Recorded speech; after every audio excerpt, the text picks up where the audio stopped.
Tucker Hips was a 19-year-old sophomore at Clemson University when he woke early one morning for a fraternity pledge run. Hips never made it home. He was found dead near the SC 93 bridge hours after going on a run with about 30 members of the Sigma Phi Epsilon fraternity on September 22, 2014.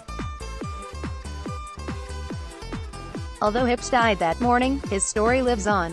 His parents have dedicated themselves to helping others learn about and avoid college hazing, which they believe is what led to the death of Tucker. On Sunday, Cindy and Gary Hips will tell Tucker's story to possibly the largest audience to date. They will appear on NBC's news program, Dateline, which reaches more than 20 million people every week. Sunday's episode will be broadcast at 7 p.m. and is called The College Fraternity Crisis.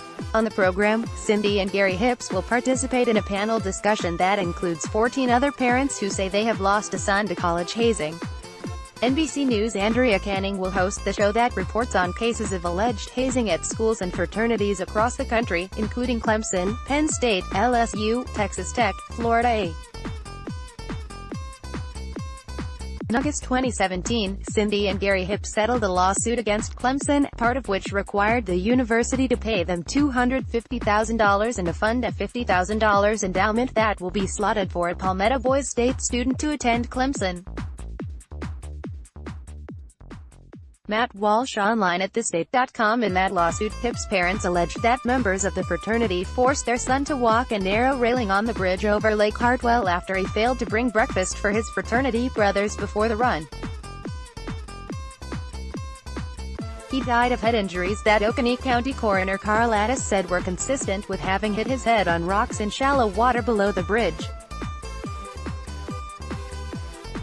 Fraternity members denied seeing Hips fall, and the university and local and national chapters of the fraternity denied responsibility for his death.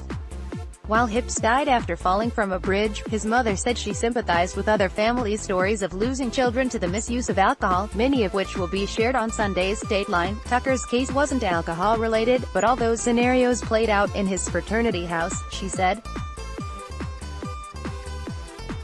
We have to focus on changing the culture. Among those alcohol-related hazing horror stories featured on Dateline, is that of Nolan Birch, who died pledging a fraternity in 2014 at West Virginia University, and never before seen video from inside the fraternity house of the events leading up to his death. Canning also sits down with Cordell Davis, a brother at a Penn State fraternity who was inside the house the night Tim Piazza, a pledge, died. Additionally, the broadcast includes interviews with a current and former university president, fraternity brothers and a critic of Greek life. Dateline is the longest-running series in NBC primetime history. In its 26th season, Dateline is anchored by Lester Holt and features correspondents Canning, Josh Mankiewicz, Keith Morrison and Dennis Murphy.